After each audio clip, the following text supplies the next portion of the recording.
classic psychedelics, they kind of reveal things to you that you wouldn't necessarily understand.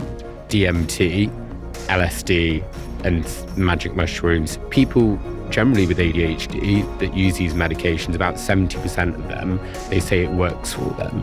LSD, MDMA, ketamine, obviously bookended with in a clinical setting. Yeah. These are being used in very small doses, correct? No. We've had such a great response to the podcast, and so many of you have been in touch asking what you can do to help. It's really simple.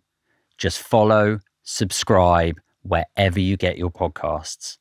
That way we can reach more people, and that way we can celebrate these great minds that think differently. Dr. Rayyan Zafar is a leading neuropsychopharmacologist and a postdoctoral researcher at Imperial College London. Today, we explore the fascinating intersection of psychedelics and neurodivergent minds. Are these substances a game changer for neurodivergent brains, or are there just too many risks? While research continues to explore the potential mental and physical health benefits of psychedelics in a therapeutic context, it's important to note that these substances remain illegal in the UK, and psychedelics other than ketamine have not yet been approved as treatments for mental health or neurological conditions. Let's get into it. Let's see how great minds think differently.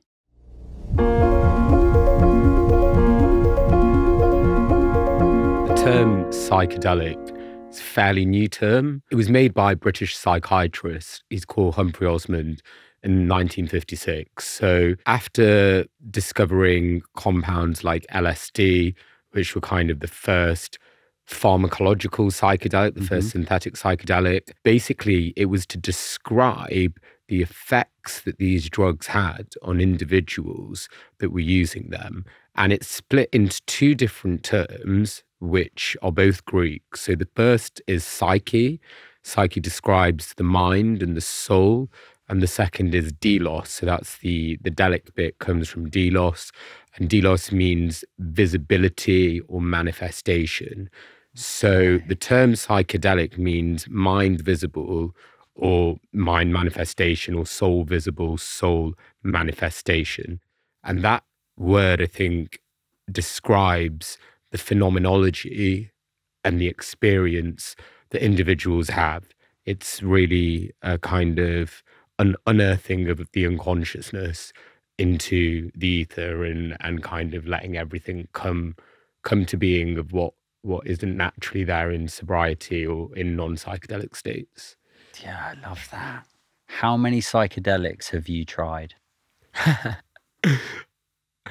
Okay, so it depends what you classify. So there's the term, as I mentioned before, psychedelics describe a drug class, which is mind manifesting, but different people have different ways of classifying drugs. And there's the classic psychedelics. So that's DMT, LSD, and magic mushroom, psilocybin. And I've done all three of those in clinical settings at university that I work at Imperial College. And also I did one of those magic mushroom psilocybin in Mexico at a retreat that I went to, and I'm happy to talk about that in a bit. But then outside of the classic psychedelics, so DMT, LSD, psilocybin, you have non-classic psychedelics. And I don't think that they should be called classic psychedelics or really related to psychedelics. So they're just essentially drugs that change the psyche in a bit of a different way, but still might be useful for exploring human consciousness or have therapeutic value. And these drugs are ketamine and MDMA. They're the kind of main ones. And there are a few others. So I've tried ketamine and also MDMA in clinical settings. And they are, they're very different in their quality, in the way that you respond to them. Ketamine has its very unique profile. It's a dissociative. It's actually the most rapid acting antidepressant that we've ever had. Antidepressant effects come on within 2 hours of taking it versus, antidepressants, which take 6 weeks. So it's proven to be very beneficial for that. MDMA, people that rave know that it's such a good supplement to music. I can vouch for that. And it's also being trialed for PTSD and other trauma-related psychopathologies because it acts as what we call an empathogen. It embodies empathy. It allows individuals to allow themselves to feel connected to themselves and their therapist and forgive themselves. Wow. Maybe for past trauma. And then the classic psychedelics, as I mentioned, they kind of reveal things to you that you wouldn't necessarily understand in non-psychedelic states. But collectively, all of these kinds of drugs, they all lead to similar effects of changing brain function to then change the mind. So it's a real new class of drugs in medicine. So previously in psychiatry, you'd have drugs that change the brain. And then eventually it might have a bit of a mind effect, hopefully, in changing how unwell people are. But with these drugs, they change your brain and the mind basically instantaneously. When you take the drug, your brain and mind changes. And then that, we think, is very important, that change in catalyzing therapeutic change and personal growth. But is it like an elastic band that it snaps back? Good question. So one of the key areas that we're really interested in figuring out is how do psychedelics change our brains? And we've got a good answer to that now. We know that psychedelics, when you take them initially, can change the way the brain communicates with each other. So your brain is composed of lots of different networks: an auditory network, which is for listening to things; a visual network for looking at things; a limbic network for regulating emotion; a memory network; a control network. Now, usually all these networks kind of speak to itself. There's not really that much crosstalk. There's a little bit, like sometimes you need to like hear and see something if there's a threat, and then that will communicate to your like motor sensors to run away. But most of the time you don't need all of those connections running all at once, because that would be an overdrive for your brain. Now, what psychedelics do is they disintegrate this within network connectivity, which is very high, and they increase between network connectivity. So that might describe how you can like see sounds, or you might be able to feel music. It's like synesthesia. Exactly. And that is because the networks in the brain have now reconfigured, reconnected.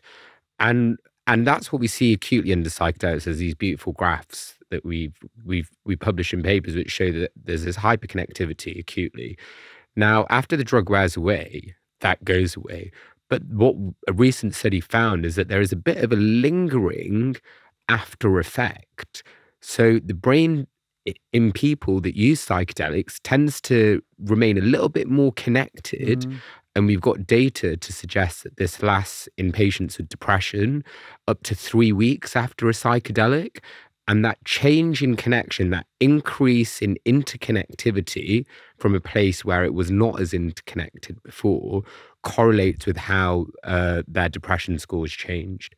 So we think that we've managed to develop and find these brain changes induced by 1 or 2 sessions of psychedelics that have this lingering effect in the brain, which might be related to the antidepressant effect.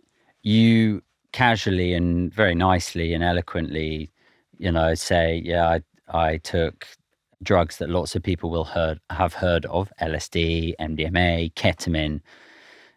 Obviously, bookended with in a clinical setting. Yeah, these drugs are illegal. Yeah. In the UK. In the UK, yeah. And just so that people don't start running off listening, going, oh my God, it's okay to take this stuff.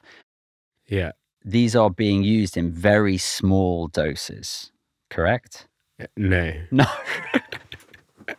No. So I think this is often a confusion. Okay. That I get asked about is like, it's not really, the doses that we give are generally quite high. Okay. And individuals in the clinical trials, at least, have macrodoses. So they have complete kind of psychedelic experiences. And we think that is the therapeutic efficacy. Now, the reason why the clinical delivery of it is important is because when we put patients with severe mental illness into those states, there can be some emergent, potentially unpleasant effects that might need to be managed, such as the reemergence of trauma, anxiety, depersonalization. Now, these might be considered to be, challenging, but they might also be useful in guiding an individual to dealing with perhaps unprocessed trauma Yep. or anything else that might have previously inhibited them from getting better. So it's really bringing up the problem to the surface. And then with the therapists, sort of not acutely, we allow people, especially in psilocybin therapy and classic psychedelic therapy, to really just, you've got to kind of sit with it and let the medicine do the work, and we'll support them in that setting.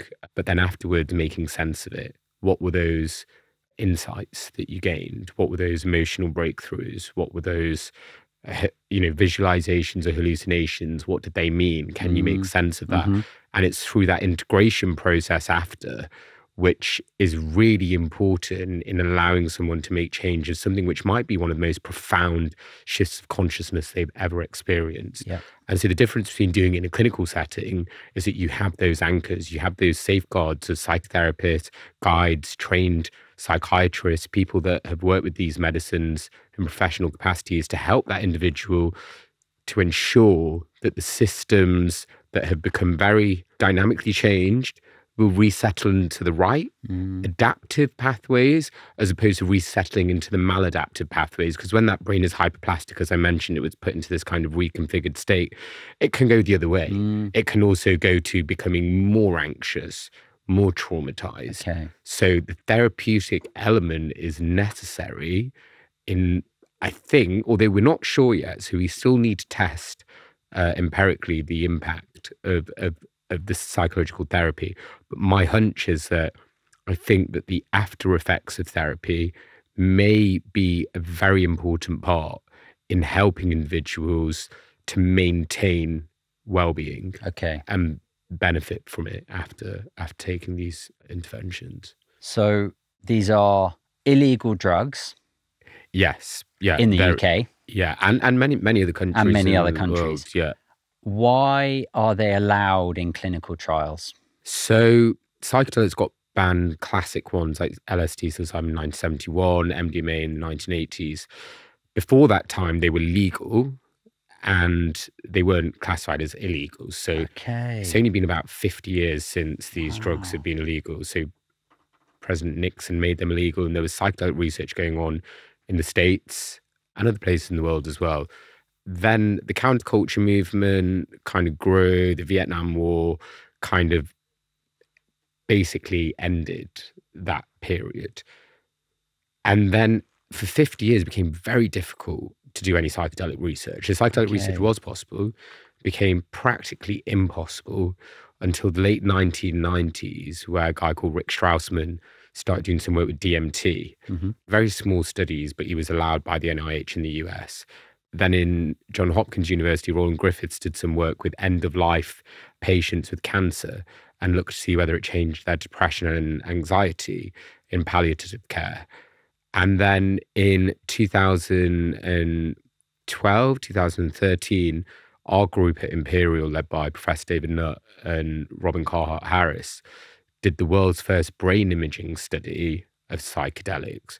So for the first time in history, we were able to look inside the brain and figure out what the neurobiology of these drugs were and what they were doing. So your question was why is it hard? It was difficult because of the illegality. It was a Schedule 1 drug. That means that it has, according to UN law, high abuse potential, no evidence for medical use, and highly dangerous, so unsafe. And actually, I think that's absurd. I think it's a lie, quite frankly. None of that is based on scientific or medical evidence. And the honest truth is that we knew in the 50s and the 60s, before they got banned, that there was some evidence of clinical benefit. There were 40,000 patients that took drugs during that period, over 1,000 clinical papers, and they showed that they were overwhelmingly safe if delivered in therapeutic settings. And there was good evidence that it could be useful in things like alcohol addiction, anxiety, depression. So that was the early evidence was pointing that way. Now, when we tried to start doing this research, we needed to get a Home Office license from the government. when drugs are in Schedule 1, all universities can do research with Schedule 2 and below. So in Schedule 2, you have your safe drugs like crack cocaine and fentanyl, which are considered less harmful by law than LSD. It is as bizarre as it gets. They are more dangerous, but in the eyes of the law, they're not. And so universities are able to do research with fentanyl, crack cocaine, or cocaine generally, heroin, amphetamines, and so forth, without getting special license. But in order to do research with Schedule 1 drugs like psilocybin, MDMA, and LSD, DMT, you need a special Home Office license. David Nutt, my boss, and Robin convinced the government that, this was a useful tool to explore brain function. So they did the brain imaging one first. I mean, it's a pretty important question scientifically. How do drugs that change our psyche and consciousness the most, how does that change our brain? Because that can tell us a lot about humanity. Good or bad, right? Good or bad. Regardless, just do we know what they do? No. Yeah. So can we find out? Yeah, so it's an open question. So they thought, okay, that seems fair. And the results from that kind of encouraged the government to open up a little bit more. And there was a small grant given by the Medical Research Council based off the results of that trial, which looked at psilocybin and LSD in the brain and found that it turned down parts of the brain that are overactive in depression. So it really hit the part of the brain which we know is overactive. And actually a lot of mental health conditions, including ADHD, actually it's called the default mode network. And so psychedelics can turn that brain region down. And therefore, we thought that maybe if it does that, it could be useful in depression. So that's what they did next, was a small clinical trial. Okay.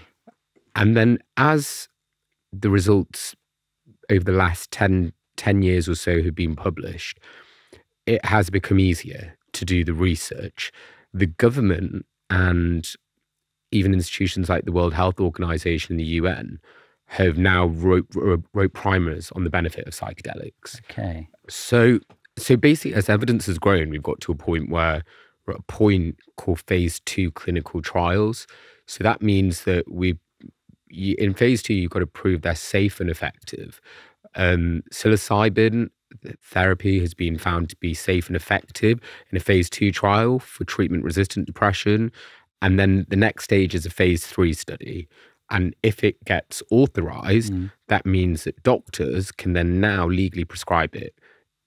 Okay. So then the next questions after that, and we'll get the answers to that data at the end of this year, at the end of next year, then we'll be having serious discussions about implementation. Wow. How can a psychiatrist be able to prescribe this in the NHS, for example? That's sort of within this decade, we'll be answering those questions. My hunch is that before the end of this decade, I hope sooner, maybe 2-3 years, we'll start seeing these treatments rolled out in the NHS. Are these drugs addictive? Great question. The short answer is classic psychedelics, psilocybin, LSD, DMT, are non-addictive. We know that is true because of two things. The first is the way that it works in the brain. Most addictive drugs work on two systems, the dopamine and the endorphin system. Now, we know from doing brain imaging research with these drugs is that they don't work on those systems. It doesn't cause that cocaine, alcohol, heroin. They work on the dopamine and the endorphin system, and that's a reinforcing sort of properties. You don't see that spike in neurochemical release when you give someone LSD and psilocybin and DMT. So from a neurobiological point of view, it doesn't induce those changes which make it reinforcing. Second, they've been around for 164 million years. And in Western medicine, we have addiction clinical practices. And we don't see people coming to addiction clinics with psychedelic addiction. I mean, you don't have to talk about neurobiology. It doesn't exist because if it did, clinicians and doctors, we'd see it in the clinics, and we don't see it in the clinics. MDMA, that has a little bit more of a dopamine effect in the brain. But again, only about 500 people per year are being treated in the UK for an MDMA addiction. That is versus 280,000 people a year for heroin addiction. So even though like 750,000 to 1 million people a week that use MDMA in the UK and 500 a year are addicted. So you know that the numbers are reasonable. Ketamine now, that is something separate. And that's something that I think we need to talk a bit more about. There is ketamine addiction, and ketamine addiction referrals to clinics have gone up year on year, and it's fast becoming the most used recreational drug in the UK. In fact, the UK consumes the most ketamine per capita than any other country in the world. It used to be China. There's big use in Hong Kong as well. But now the UK is the highest consumer of ketamine. Wow. And going back to your first question and ADHD, some of the principal pharmacological interventions are methylphenidate, which is a dopamine reuptake inhibitor, and also amphetamines, which release dopamine into the brain. Mm-hmm.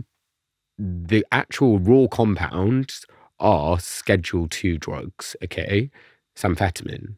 It's, you know, it's, and actually the chemical makeup of it is only modified a little bit. It changes like the time course in which it interacts with the brain, but the actual raw compound is still the drug, the stimulant, which causes addiction.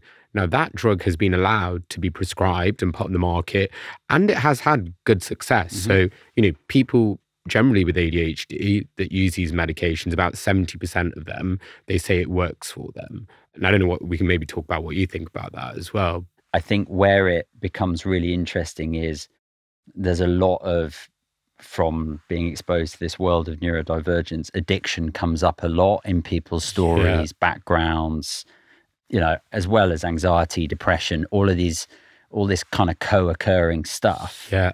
And so I'm interested in, for people listening, what role psychedelics might have in not just sort of neurodivergence, but how neurodivergent people who may have anxiety, depression, addiction, whether this has a real role to play. Yeah, it's fascinating to think about the great potential that psychedelics have across conditions. It's one of the only substances, I think, in mental health where we're now seeing across anxiety, OCD, PTSD, addiction, depression, some early signs with ADHD, but not fully confirmed yet. But they have these beneficial effects which seem to last after 1 or 2 treatment sessions, sometimes up to 6 months. Some studies go up to 12 months, which is profound. Like nothing in the history of mental health treatment after 1 or 2 interventions has this effect. Now, why could they be working across all of these things? That's something that is a key question for neuroscientists and researchers like myself. We want to kind of figure out the mechanism. And what we're beginning to understand is that there's these networks in the brain which generally tend to be implicated across psychiatric disorders. And one of them is this thing called the default mode network, which is kind of your brain when it's resting, sort of like your daydreaming network. And that generally, what we see is there's an overactivity in things like ADHD and depression, in addiction. And that overactivity can be dampened down by this drug. And that allows the brain to kind of shut down. So in the daydream state, people with these conditions, they'll be ruminating. Their thought cycles will be spinning around. If you're an addict, it might be, when is my next hit? How am I going to find something? But what psilocybin and other drugs might do is it reconfigures the way that these networks engage with each other. It allows the ones that are overactive to become normally active. It allows the restorations of the ones that are underactive, like the frontal cortex, to have synaptogenesis, so plasticity, the growth of new neurons in those regions, to make the cognitive brain stronger. And that increase in cognition and ability to have inhibitory control, so reducing impulsivity, having more control over your thoughts and your behaviors, twinned with having a quietening down of urges, of, more deeper brain kind of related behaviors, allows an individual to regain control. And so when we do these brain imaging experiments, and we're actually on the way here, my colleague, I'll give her a shout out, Bex Harding, she was doing some research on a depression trial looking at like the striatum, that's core reward region in the brain in depression. And we figured out today for the first time, some published yet, but the core reward networks in the brain become more connected to different parts of the brain after taking psilocybin. So the reward system is more connected. So in depression, you don't really find things rewarding. You're kind of locked away. Yeah. And in depression, reward isn't really the primary thing that you want to look at. You want to look at mood. You want to increase mood. But we found this secondary thing, reward, really important. And reward and having an ability to engage with your surroundings, I think is critical across things like ADHD. But that is finding something rewarding, right? Rather than being rewarded. So what this network does is two things. It's responsible for you being in your environment and being attracted to what is salient to you. In addiction, you have very narrowed salience attribution. What we think psychedelics might be able to do is re-broaden that. You might now find nature more appealing. You might find social interactions more appealing. You might find food more appealing. Like, these are all primary rewards that... Faster, ultimately, using psychedelics? Yeah. So that specific question is something that I and my team, we want to answer in the next few years. So we are trying to understand to what degree psychedelics may re-broaden the reward network using fMRI brain imaging to understand how people's responses to videos of different rewarding cues change. So that will be a good lens into really figuring out how these systems might be adaptive and how quickly. Yes. And also for how long. So we're going to be doing brain scans up to 12 weeks after to see if there's this persistent reconfiguration of the reward system. So that these are like crucial neuroscience questions which really can help us to understand the whys and the hows of this thing. I mean, if we do find that to be true, then we can develop second generation, third generation psychedelics, something more targeted. And then the possibilities for improving human health based on that data is immeasurable, I think. Do you get very excited by this stuff? I'm a bit of a nerd, so like I get excited about being able to find out whether things that we think about might be true. And were you curious as a kid? So my kind of interest in mental health came from a personal experience that I had. So when I was 12, I developed anorexia, an eating disorder, and I was quite unwell. I had to get taken out of school, and I actually ended up in a psychiatric inpatient ward for some time. And that really confronted me with mental health treatment in the UK as a child. Yes. I was 12 years old. I wasn't offered any medications. They did offer me antidepressants. I think my parents didn't want me to take them at the time, which, by the way, I wasn't actually, on reflection, it might have helped me. I'm not against antidepressants. I think there's a role and an important use for them in depending on what your clinician says. But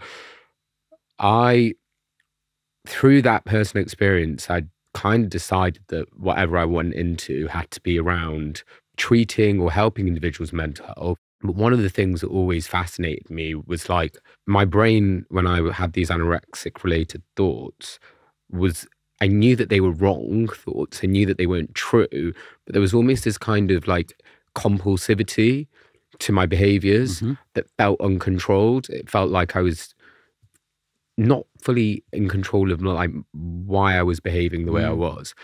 And I was like, why on earth is that happening? Like I knew that I needed to eat. I knew that I shouldn't be exercising excessively. I knew that I knew that I was underweight, but it just, my brain and my mind were not on board with that. And so why there was that cognitive dissonance fascinated me. And so for me, when I was going through university, I did biomedical sciences. I was really interested in the mechanism of disease, and neuroscience was a great way to look into the mind and the brain, because I was like, this might help answer my questions, but it also may hold the clues to actually developing some new treatments, because in psychiatry, we're really behind the rest of medicine.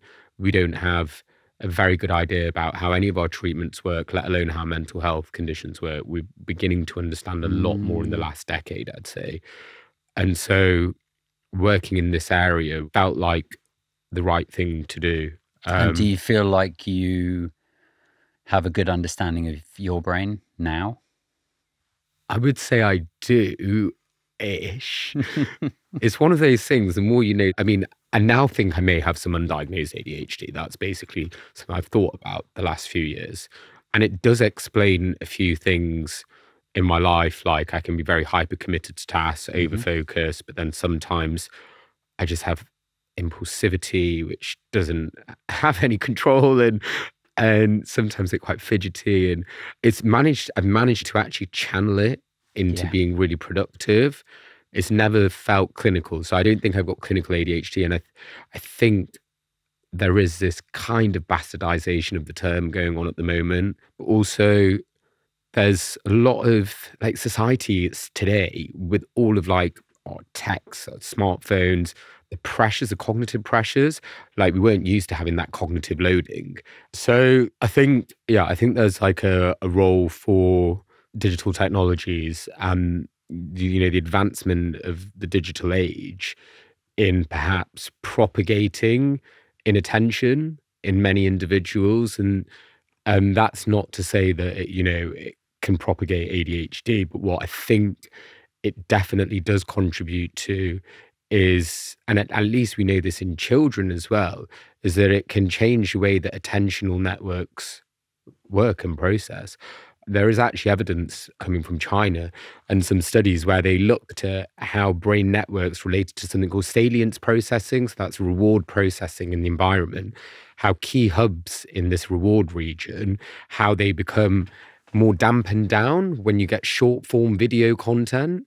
So they looked at long form video content versus TikTok sort of style videos. And the more that you see of that, the more your brain's kind of attentional networks get dampened down and you struggle more to concentrate. And so what I think is happening, and we think this might be happening, is that there might be some long-term brain effects of excessive smartphone use. I think even in the US, there was a study done that in adolescents, over 1 hour a day on smartphones could lead to brain changes that might relate to inattention. So that doesn't mean it will cause ADHD. It's just a trait, and it could lead to, just that kind of attentional allocation that we have in our lives is being grabbed by all these media sources and advertisements, and just everyone wants our attention. It's like capitalism. It's just trying to steal it all. And our brains will suffer. I think personally, my own brain has suffered as a result of just emails, social media, all of these things. It's just harder to concentrate because of all of this stuff. So yeah, there is definitely a concern that a lot of individuals have about the role of digital technologies in our brain health. The received wisdom is that it's a neurodevelopmental condition. Yeah. And therefore, yes, things can accelerate it, make it worse, increase symptoms, etc. But it can't. It's not an acquired neurodivergence in terms of it being brought on by something. Because I'm with you on, the tech, the pace of life, all of that kind of stuff, making people's attention spans less, more fidgety or more impulsive, more impatient, all those sort of, I guess, ADHD-like traits. Yeah. From my understanding of learning a bit about this, I guess I'm at a place where I'm thinking, yes, but we're talking about what we like as a kid. We're talking about something that's been persistent rather than episodic or for a small period of time. Yeah, I agree. You're right. It is a chronic neurodevelopmental disorder. All the genetic studies that have done are fascinating and shows true biological nature. So identical twins, if you have one, you've got a 75% chance if one of them has ADHD that you're going to have it. And if it's just a fraternal twin, so non-identical, it's 50%. If one parent has it, then you've got 20% chance. So it's the most heritable genetic psychiatric disorder that we have. And we know that it's related to this impairment in dopamine function in the brain. So we know a lot about the biology. We know a lot about the fact that how it works in the brain and how it persists over lifetime. What I see personally as neurodevelopmental, but also neuroatypical sort of syndromes to be is that there's a spectrum. There's no real diagnostic cutoff. It's all subjective. And actually the true clinical definition of ADHD is when it becomes functionally impairing, when you can't work, when you can't maintain social relationships, you can't maintain personal relationships, and your health is being compromised. So they're the kind of 4 things a doctor would assess. But I think there are people, a significant amount of people as society progresses, that fall just under that bracket. They're just able to get by. They're just able to do things. They may have some amount of the genetic abnormalities that makes their system more prone, but it's not gone all the way to what clinical syndrome is. So, and I think the manifestation of that category of subthreshold ADHD is what we're seeing a lot more of with the increased visibility around the Yes, the this is the problem. like, well, I forget my keys sometimes, kind of. And like whether That doesn't mean you have ADHD. exactly. Like there's such a shortage of medication, I'm sure you're aware of right Yep. now. I actually read in the US, more young adults use Ritalin and modafinil than they do cannabis. So like non-prescribed Ritalin and modafinil use has overtaken cannabis use in young adults. So it's like the most Wow. used drug is stimulants. And everyone always thinks that cannabis is the most used illicit drug. It's not. It's stimulants in the US in young adults. What about in the UK? UK is a bit less, but Okay. so I think it's something like 30% of college kids in the US are using it, which is insane. Wow. 30%. Wow. But in the UK, I think the figure's a lot less. I think probably it's less than 10% of young adults. And what are they using it for? Well, a lot of them are using it for kind of unprescribed self-medication. Some might be using it for recreational use. I mean, the American healthcare system is very different in terms of getting prescribed drugs. It's a lot more difficult to get a prescription of Yeah. Ritalin here, rightfully so. Yes. And so the model means that in the US, they are having a bit of an epidemic, and I'm not sure what the consequences of that will be. But Is there a lot of psilocybin in the UK? if you actually go on like a map, There's a psilocybin map. yeah, there's like it's like basically looks at like where mushrooms are across the world. It's basically this map, and it shows like patches of land where there's like high density of mushrooms at different times of the year, and you just go on the map and you can zoom in. I think like there's the voxels are like 1 square kilometre long, and then you can just go foraging. So the UK we've got, and Wales particularly, like around that kind of like rainy border, has got very good climate because of the kind of humidity and the cold temperatures, and that's kind of where specific type of psilocybin cubensis, which is kind of a native one in like Europe, got a lot of it in the UK. Someone once told me you're never more than 100 feet in the UK away from psilocybin mushroom. So they'll be around. And just to be clear for everybody listening or watching, psilocybin is found in mushrooms. Yeah. Psilocybin is not a mushroom. No, not a mushroom. It's the active ingredient when you ingest psilocybin mushrooms, gets broken down into psilocin and into your brain to let the magic happen. Do all mushrooms contain psilocybin? No. How many different kinds of mushrooms contain psilocybin? I think at least over 150 different types. Okay. I think it might be a bit more. Does psilocybin interact differently with a neurodivergent brain versus a neurotypical brain? Yeah, so this is a good question. The studies haven't been done specifically looking at how psilocybin might work in the brain of someone with ADHD or autism. So there is a study now being done looking at psilocybin and MRI in patients with autism run by Compass Pathways. That's in process, and there should be results soon. So really fascinated to see that. We can theorize how it might work though. And before we mentioned that in ADHD brains, dopamine and increasing dopamine was kind of the main way that we can correct the underlying disorder. We also spoke about the default mode network, a region of the brain which is where you're daydreaming. And so we'll start with the default mode network first. So that's overactive in ADHD. And we know psilocybin and psychedelics, they reduce the activity in the default mode network. So that in and of itself is a direct biological target of the drug. So theoretically, by targeting that region, it allows for the segregation, as I said, of the daydreaming bit, so quieting down that kind of bit and separating it from the task kind of positive network, so people can actually focus attention on task because it's stopped, the default mode network from being so active. So that's one way. The other way about how dopamine might be able to be boosted, we don't know yet, really. As I mentioned earlier, the reason why psychedelics are not addictive is because they don't release dopamine. So this isn't a classic sort of dopaminergic drug. It's a serotonergic drug. Primarily, it works on serotonin receptors.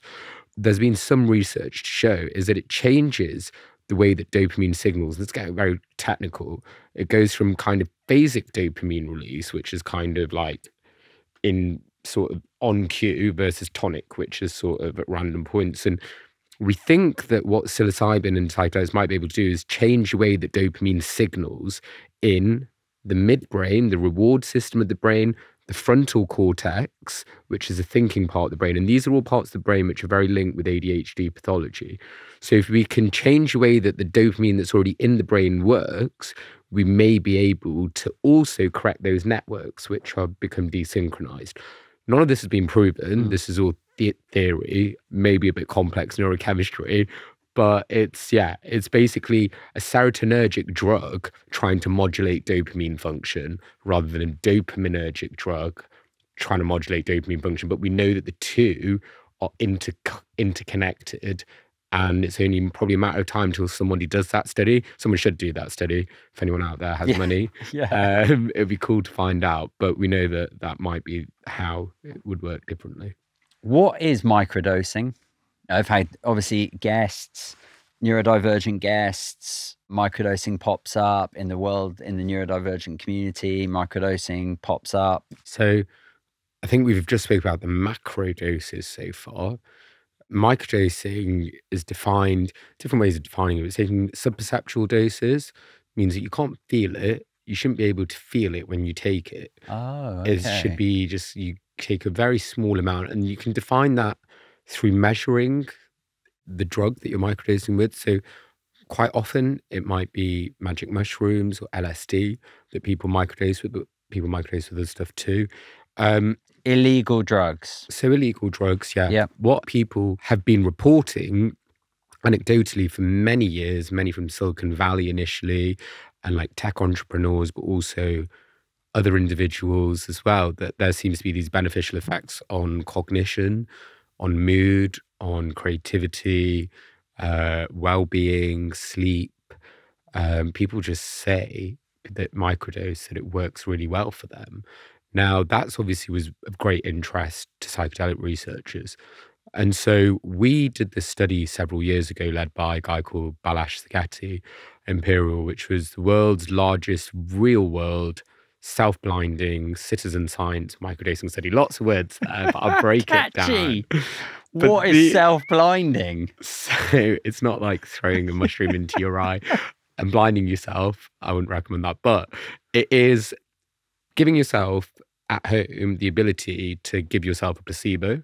So we sent out a pack which had different barcodes on, and we got you to put your microdose or the sugar pill into these capsules, and then you put it into these boxes, and then you kind of randomly rearranged it. And we would know with the barcode, we'd be blinded to it as well, because we wouldn't reveal the barcode till after the data analysis bit. So then you are given this schedule where either microdose, placebo, or half microdose, half placebo. And they got individuals to guess whether or not they'd taken the microdose or placebo at different points in the trial. And we also got them to measure sleep, creativity, their mood, their personality, all of these different things. And so we got to the end of the trial, analysed the data, and before unblinding the data, you basically had two variables of interest. We were interested in what the person got versus what they think they got. Yes. And the outcome in terms of clinical or behavioural or psychological connected scores. To what they got versus what they thought they got. Yep. So what do you think the result would have been? Well, I'm guessing that what you're going to tell me is that there was improvements on all the markers. and there was no perception of whether it was placebo or not. So very close. Okay. Very close. Yeah, basically what happened was if you got a microdose and you thought you got a microdose, you do well on all these measures. Yep. If you got a placebo and thought you got a microdose, you would do just as well. Yeah. So what that study demonstrated was it was basically a placebo-driven effect for microdosing. Whoa. However, this is not a nail in the coffin for microdosing. Okay. Now, we're doing another study, the Citizen Science Self-Blinding Study 2. Sounds like a film. Yeah, go on. The sequel is out and it's recruiting actors. Oh my God. Guys, sign up, roll up. How do people sign up? So I can share a link and you can put it in the show. Yeah, that'd be amazing. So we're now wanting to kind of measure the microdose to actually in the lab that you're taking or that people are taking to really understand the true kind of pharmacological activity. We're going to invite people in to do brain imaging as well to see if there is actually changes between the placebo microdose dose in the brain. There is early evidence to show that even microdosing can change brain activity in some individuals. And there's a review coming out, scientific review, which shows that there's a range of evidence and we do need to do more controlled clinical trials in order to really assess it. Now, there's been 2 clinical trials that have been done, both with different results.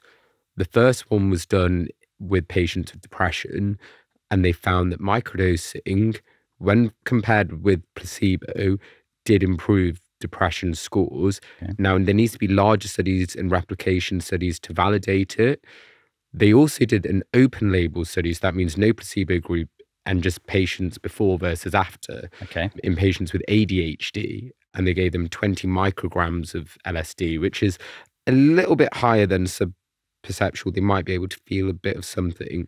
Some of the patients said they felt a bit energized, and LSD is a little bit kind of like that.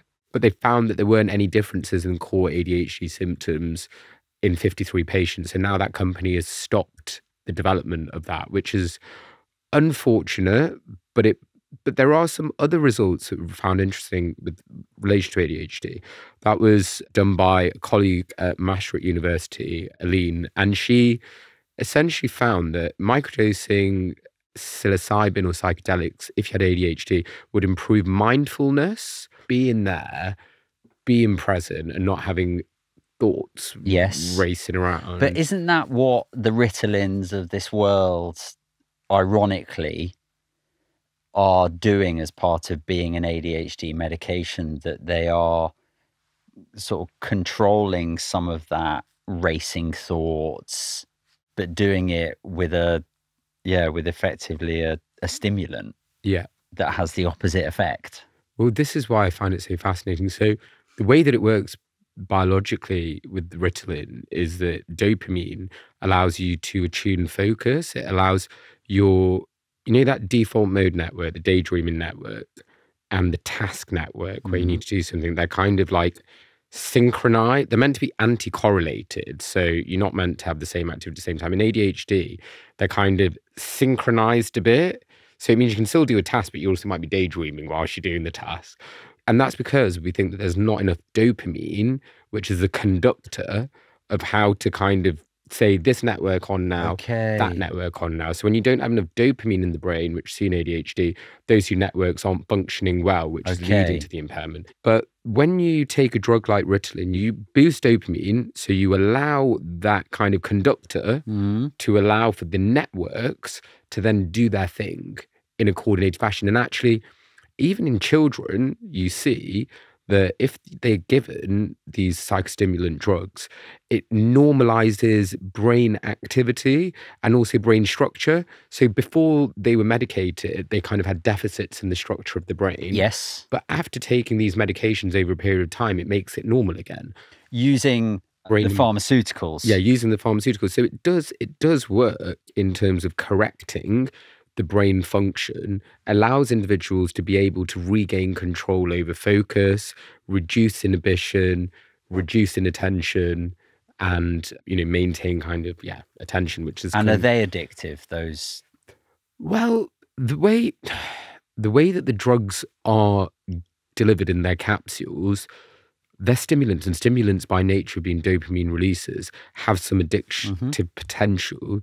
But the balance in clinical settings is, if someone is so impaired that they can't go to work and they can't function, and you improve their impairment whilst having this stimulant, then they can work, then that might be okay.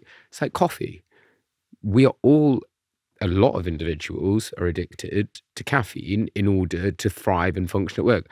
I wouldn't get half my done if it wasn't for caffeine. I wouldn't be sat here. Same. I needed caffeine to have this talk. Same. And that is so we are somewhat addicted for function stimulants, but caffeine is allowed. But I think, there is this kind of, I think there's a weird culture around medicating for mental health. There's this kind of, psychedelics are fine because they're natural, but all the pharmaceutical drugs, no, they're bad because pharma's evil. But ultimately, when you look at psilocybin or Ritalin or antidepressants, they're all psychopharmacological chemical compounds that ultimately work in the brain. Yes. So there's a moral and a kind of societal disquiet because people don't like pharma for many reasons. But ultimately, that drug is still working on parts of the brain and correcting parts of the brain to lead patients feel well. So as a neuropsychopharmacologist, for me, I don't differentiate between drugs like psychedelics and drugs like Ritalin and antidepressants. I think if used in the right way and appropriately, they can be used well. And the way that you view psychedelics rather than seeing mushrooms. Me as not a neuropsychopharmacologist absolutely appreciates that these are mushrooms. Yes. And that they grow from the ground and they have these. And also, there's so many of the plant medicines. Cannabis, I've done some research with that. Non-psychedelic drugs like lion's mane, chaga, reishi. I work with supplement companies. I believe in the power of plant medicine. What I'm saying is, as a biologist and neuropsychopharmacologist, what I'm interested in is the chemicals in those that change the way the body works. Yes. It doesn't matter to me whether or not that comes from a synthetic or a natural source. Yep. Because objectively, what I'm measuring is the impact of the chemical. Yeah, but also it's your goal. Your main goal is the main goal, and that's the effect and the impact, not the nice to haves or the where they come from. So I'm interested by the fact that more people are, in the US, younger people are using Ritalin versus cannabis, for example, because cannabis seems to have been. It's been legalized in lots of places within the neurodivergent world where, it could be heightened stress, anxiety, sensitivities, things. Having something like cannabis, we hear people feedback to us, people use a lot, can respond really well to. And you've done a lot of research in cannabis. Can you just talk to me about cannabis and neurodivergence? Yeah, definitely. At least I know with ADHD, there's been a massive uptick in patients going to medical cannabis clinics in the UK. There's been over 80% increase in referrals from patients with ADHD looking to use medical cannabis. And at Drug Science, the charity I work for, we've got this medical cannabis, it's called Project 2021. It's a medical cannabis dispensary data collection study, and it looks at thousands of patients with different conditions. And we've had over 100 patients come to us with ADHD. And we're basically looking at the effects that medical cannabis has had on improving ADHD symptoms. So we've not published that data yet. That's going to come out soon. But another group in the UK has also done similar. They found that medical cannabis improves quality of life by about 30% in patients who have started taking the medical cannabis, and it can reduce the prescription of psychostimulants. So when they just take medical cannabis, they switch it. And that might have some beneficial effects. One of them is the cardiac effects, side effects of taking stimulants regularly. There are some other side effects. I don't want to say that they're dangerous drugs, but they are. Cannabis is not a stimulant. Yeah, cannabis is not a stimulant. So how does that, Well, so let's go back to biology here. In our brains, we have dopamine system, serotonin system, we have the endorphin system, GABA system. We've got another system of the brain which has been neglected by medical science because cannabis has been illegal. And that is that is the endocannabinoid system. So our body has its own cannabinoid receptors, and actually we have 10 times as many cannabinoid receptors in our brains and bodies than we do dopamine and serotonin combined. So this is a vitally important neurotransmitter system for regulation. It regulates homeostasis. So our brains produce endogenous cannabinoids that bind to these receptors. So there's a specific receptor, it's called the cannabinoid 1 receptor. It's expressed throughout the brain, but predominantly in the frontal cortex, the basal ganglia, which is the reward system, and the hippocampus, the memory system. These are all regions which are also implicated in ADHD. And we have a specific endocannabinoid that binds to these receptors in the brain, and they regulate how those networks also function. So all of these different systems have to work together to regulate, the default mode network or the task network. But what there's been evidence of is that the endocannabinoid system is dysregulated in ADHD, and those receptors are probably not functioning at the right level, or there's not as many receptors, and so on. So what happens when you take an exogenous cannabinoid, so THC or CBD, THC binds to the CB1 receptor.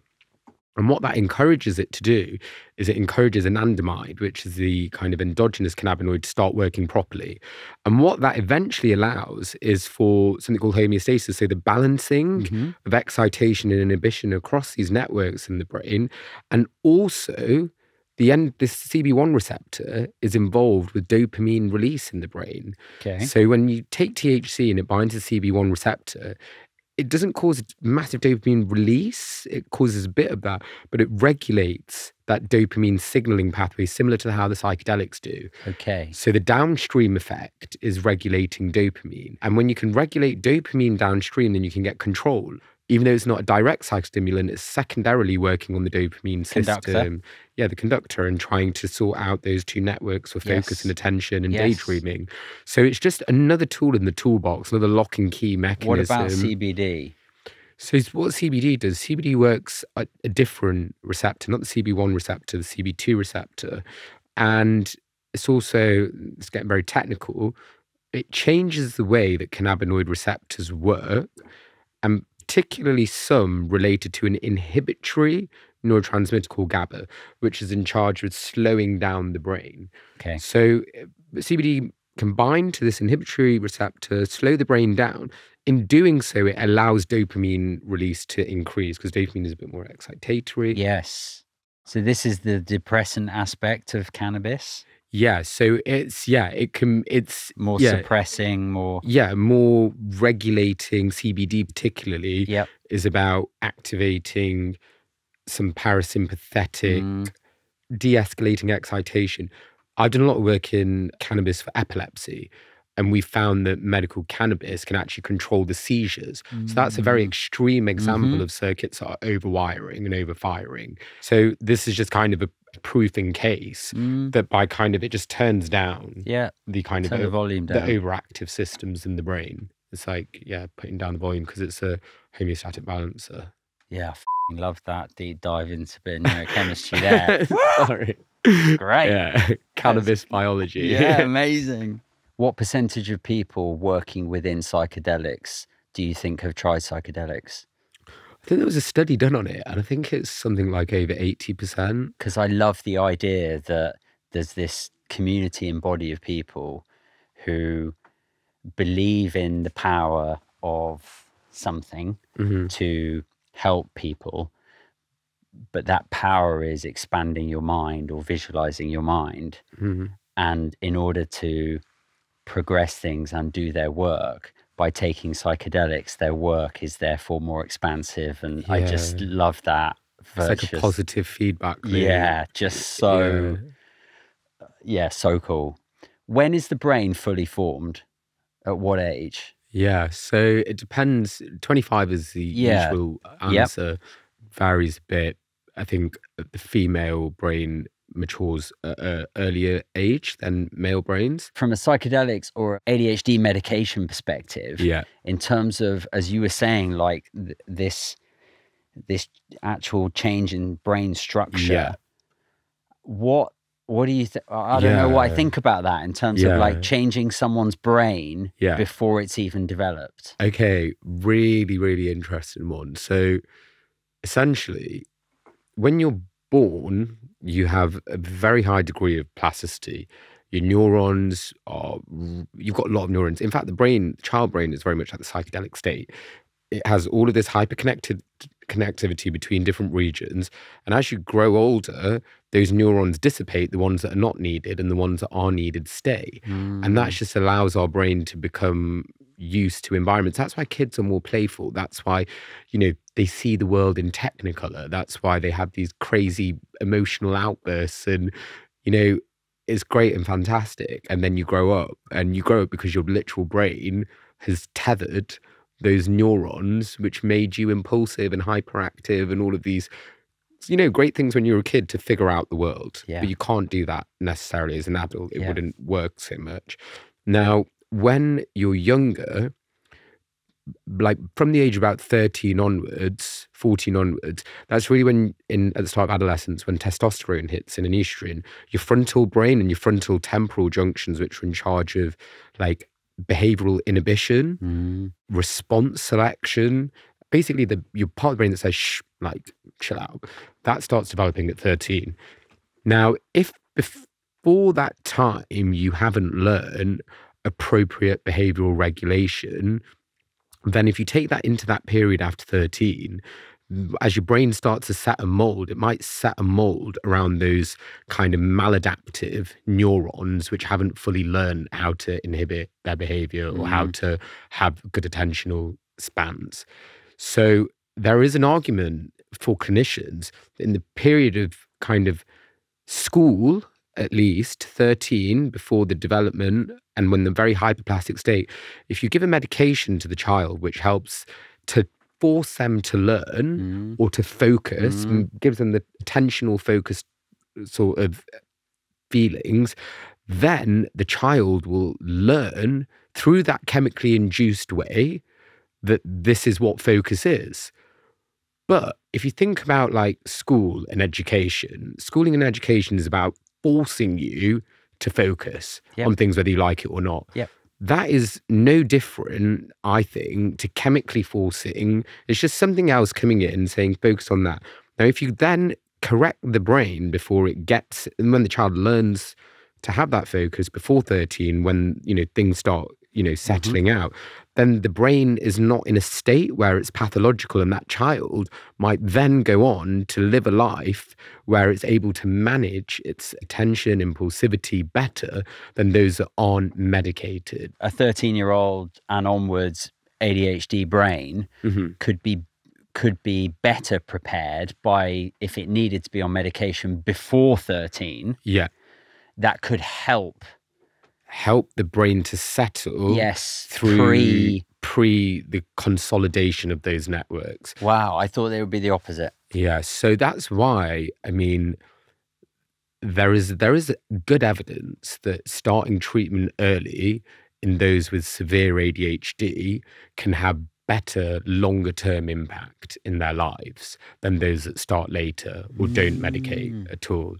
So because we do know that there is a certain brain dysfunction there, it's sort of important to correct that dysfunction as early as possible. The reason why I think people find that concept difficult is because it's a tangible behavior. Whereas if it was a neurodevelopmental condition like Alzheimer's, early onset Alzheimer's, which also changes brain networks, people wouldn't think twice about giving someone a drug that changes brain function earlier. But and this real, or Parkinson's, Yeah. or any other neurodevelopmental dementia, any other neurodevelopmental condition, ALS syndrome, you'll give that your child, if they have these syndromes, those medications, as soon as you find out that there's any inkling that they have it. But with ADHD, even though it is definably a neurodevelopmental condition with clear structural and neurobiological deficits, and we know that there are medications that can correct that, there's still this reluctance by some individuals to accept that. And I think it's because it's about behavioral control and people are scared. And it's the innocence of a young child, right? Yeah. If I think about my 5-year-old daughter, the thought of medicating her is very hard to get my head round. I can understand that. Because she doesn't have a voice in it, she doesn't, it's And I think this is the thing. I think good doctors will always include the child and the family and what's good for everyone in the decision making. There's not this kind of, you have to take that feel in psychiatry. There shouldn't be. It has to be kind of community-led decision and best interests first, and how that drug use is modified over time is also important. Using the most minimal dosing to require the desired effects. So I'm not a clinician. I know clinicians that prescribe ADHD medications, and they say that it's always challenging to kind of speak to parents about and try to give them, the facts. Ultimately, it's up to you as a parent, really, whether or not your child gets medicated. But it's about giving the facts out that, we think that if your child is medicated, if they have severe ADHD, that it can help to normalize some brain pathways. And that is good to do at an earlier stage before the brain starts cementing. Yeah, interesting. Have there been any studies done with psychedelics on young people? Not yet. I don't know whether that's a really unethical thing to say. No, not at all. So it's sort of the next question after you do phase 3 trials, the FDA want to then know, or like the medical agencies, they want to know whether or not it can be used in under 18s. Okay. So the next phase, I'll do it in adolescents. I'll do 16 to 20-year-olds. We're actually doing I think we're doing the youngest study, actually. My colleague Joanna from Imperial, in 16-year-olds plus who self-harm at Imperial.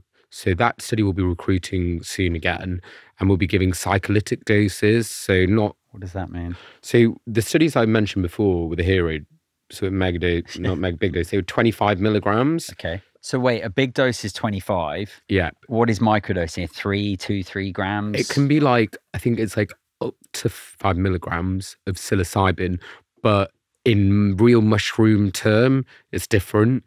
So it really just depends on the mushroom. Yes. And there are guides out there which put it out. So if you look at the Fadiman's protocol, they will define the different ones. What's your advice to somebody listening who, we have listeners all over the world, but the majority of them are in the UK. Where do you point someone? I hear this, it sounds really interesting. Yeah. Where do they go next? So there's this amazing charity that I work for, set up by my boss, and it's called Drug Science. So we have open educational resources. We've got a podcast on there where we get experts in to talk about their specific area of research. I do lots of talks over the country, and so does David and others.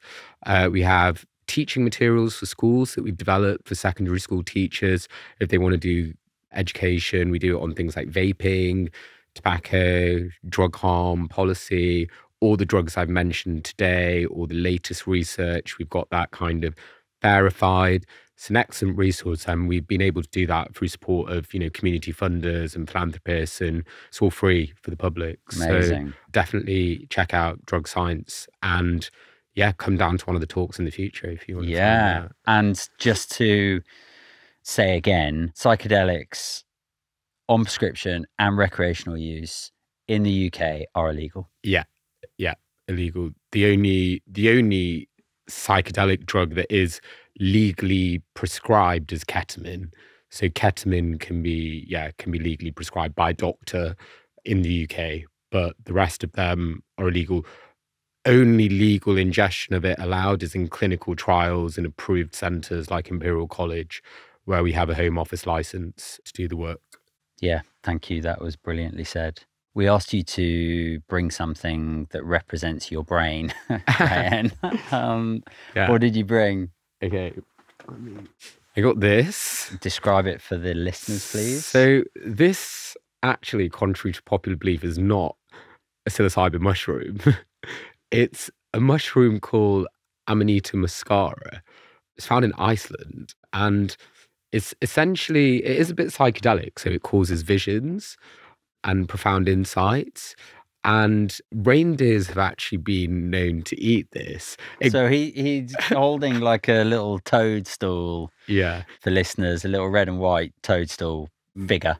Yeah. And it grows on poo from cattle or reindeer. And then the reindeer will then eat this and then have these visualizations. And actually, many people believe that the Christmas story about Santa in red and the reindeers actually came from, historic tales of like visions and visuals that people had related to the Amanita muscaria. So Santa Claus and psychedelics are inherently linked. So it's a very interesting, funny story. And Coca-Cola then had the red branding. Absolutely, because red of and this. white. So there's all of this based on this little mushroom here.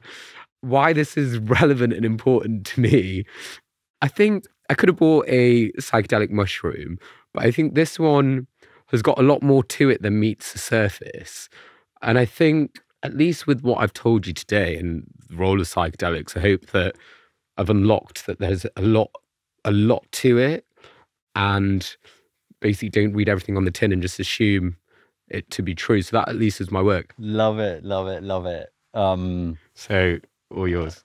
Oh, no, you're keeping it. Oh, really? Yeah, it's yours. Can I have it? You can honestly, you can keep it. Can I actually? Genuinely keep it. I like collecting little things like this. Yeah. This is going to go on my desk. I've learned so much, Dr. Rayyan.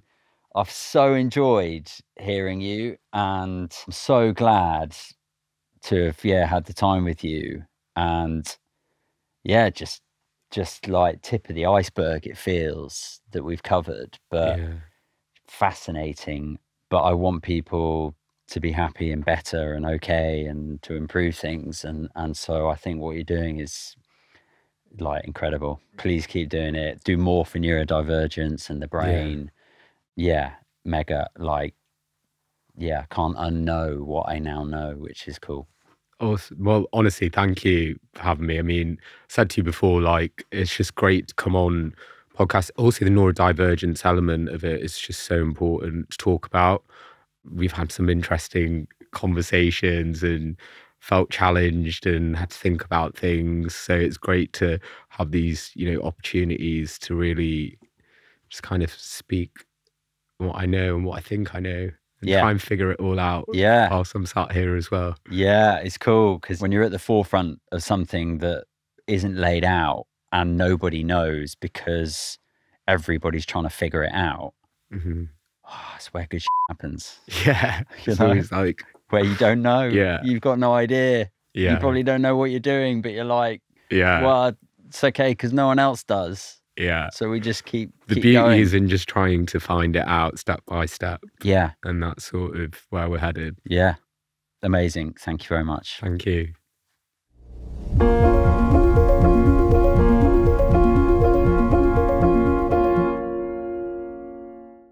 Because I'm autistic, I think differently. And back in 2015, I wanted people to drink differently. So I created Seedlip, the world's first distilled non-alcoholic spirits. I took Seedlip from my kitchen to 35 countries and the world's best bars, restaurants, and retailers. And we did it in 3.5 years. It was wild. They're delicious. They're intriguing. They're these distilled botanical blends you can just mix with tonic or have in a cocktail. You really don't need another sickly, horrible mocktail. Check us out on seedlipdrinks.com or Amazon and let me know what you think.